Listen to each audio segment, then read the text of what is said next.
তো এখন আমাদের মাঝে বক্তব্য পেশ করবেন আমাদের নবীনগরের কৃতি সন্তান ঢাকা গ্রামের ডাক্তার রেজাউল করিম। তিনি ঢাকা মেডিকেল কলেজের প্লাস্টিক সার্জন হিসেবে দায়িত্বপ্রাপ্ত আছেন।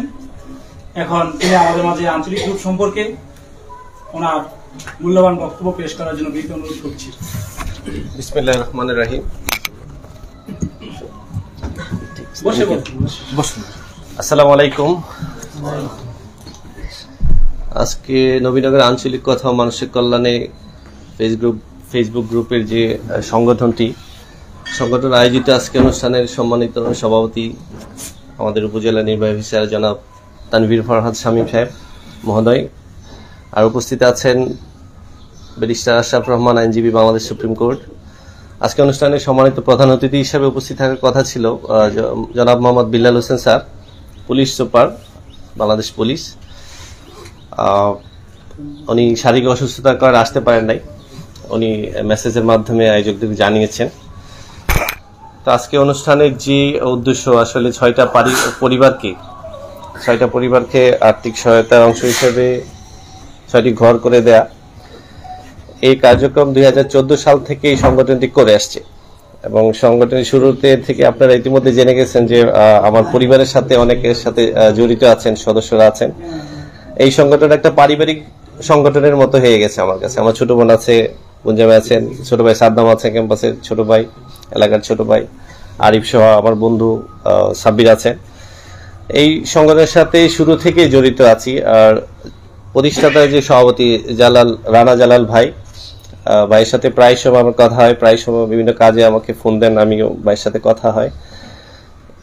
মেইন যে বিষয়টা, যাদের আর্থিক সহায়তায় এই প্রতিষ্ঠানটা দাঁড়িয়ে আছে, আমাদের সম্মানিত প্রবাসী ভাইয়েরা যারা পরিশ্রম করে হালাল উপার্জনের মাধ্যমে যে হালাল টাকাটা দিচ্ছেন, ওই টাকাটা কয়েকজন সৎ যোগ্য মানুষের পরিচালনায় এটা অসহায় গরিব মানুষদের কাছে সঠিকভাবে পৌঁছাচ্ছে।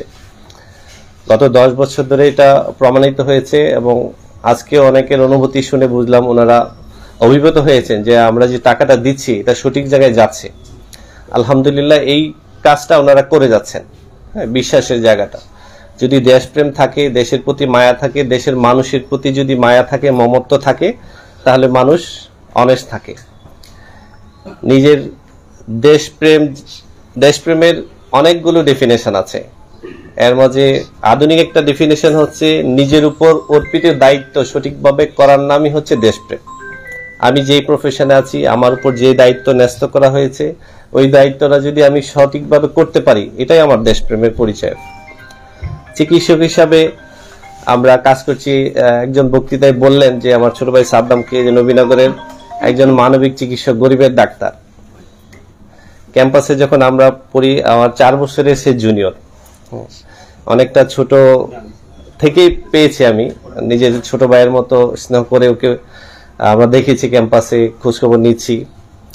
তা আমার কাছে খুব বড় ভাই হিসেবে একটা ভালো লাগলো যে আমি এলাকারই সন্তান, কিন্তু চাকরিগত কারণে আমি অনেক দূরে পোস্টিং ছিল আমার। আমি ময়মনসিংহ ডিভিশনে নেত্রকোনা জেলা কেন্দ্র উপজেলায় চাকরি করেছিলাম। নিজের এলাকায় কাজ করার সুযোগটা হয়নি আমার।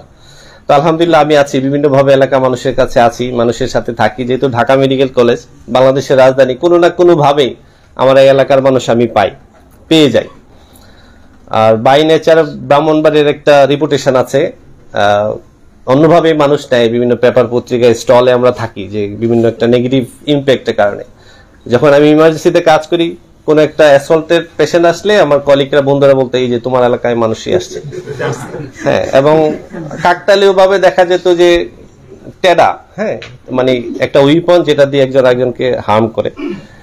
10টা পেশেন্ট আসলে 8টা আমার এলাকা। যদিও নবীনগর, আল্লাহর মতো নবীনগরের ওইরকম সিনারিও নাই, বাট কিছু এলাকা আছে আমাদের ব্রাহ্মণবাড়িয়া জেলা, যে পেশেন্টগুলো আমরা পাই যে এরকম। কিন্তু নবীনগর আলাদা একটা আইডেন্টিটি। আমি চাকরি সুবাদে হোক, বিভিন্ন সভাতে এটা দেখেছি যে নবীনগরের এমন কিছু মানুষ আছে যারা হিস্ট্রি আমরা জানি না, বাট শুনতে গেলে, বড় সবাই গেলে আমরা এই সিনারিগুলো পাই। আরেকটা সংগঠন আছে, ইনুমোদে হয়তো জানেন যে নবীনগরে বিসিএস ফোরাম নামে একটা সংগঠন আছে। ওই সংগঠনে আমাদের মাননীয় খলিল স্যার আছেন, সাবেক সচিব, বর্তমানে পিএসসি মেম্বার। স্যার এটার উপদেষ্টা সদস্য।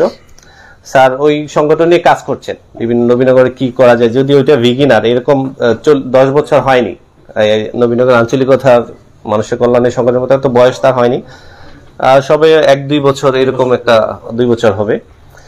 তো এই সংগঠনের মাধ্যমে আমাদের টার্গেট হচ্ছে, ওনাদের যে টার্গেট, একটা গরিব মানুষ।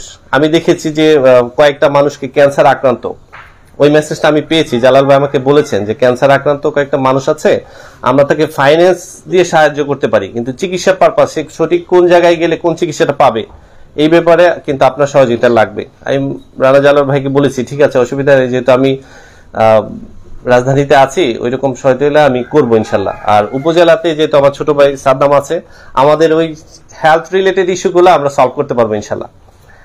আর হসপিটাল সেক্টরে কাজ করতে গেলে দেখা যায় যে মানুষের অনেক অসহায় গরিব মানুষ আছেন, মানুষের কতটুকু দুঃখ কষ্ট থাকলে একটা মানুষ অসহায়।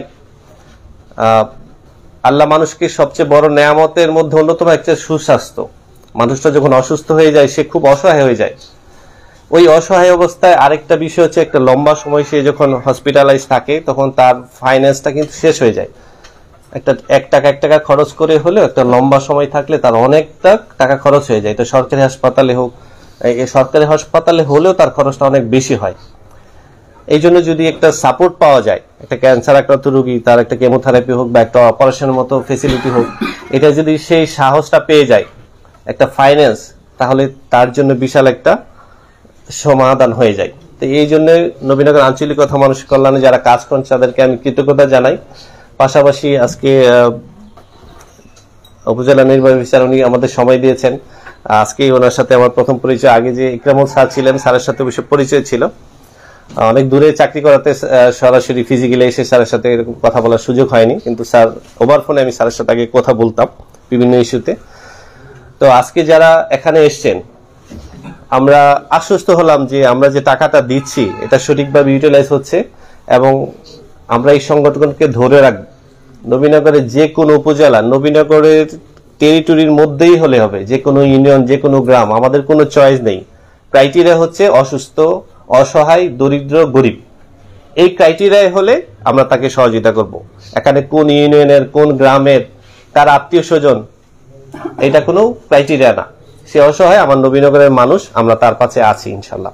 আরেকটা হচ্ছে, যারা প্রবাসী ভাই, ওনারা ওই যে এক ভাই বললেন যে টাইমিং মিলছে না, এই জন্য কয়েকজন ভাই দিন রাত ওনারা অ্যাক্টিভ থাকছেন, ওনাদের টাইমিং এ মিলানোর জন্য। ওনাদেরকে আশ্বস্ত করতে হবে যে আপনারা যে সহযোগিতাটা আমাদের করছেন, আমরা প্রপার ওয়েতে এটা ইউটিলাইজ করছি।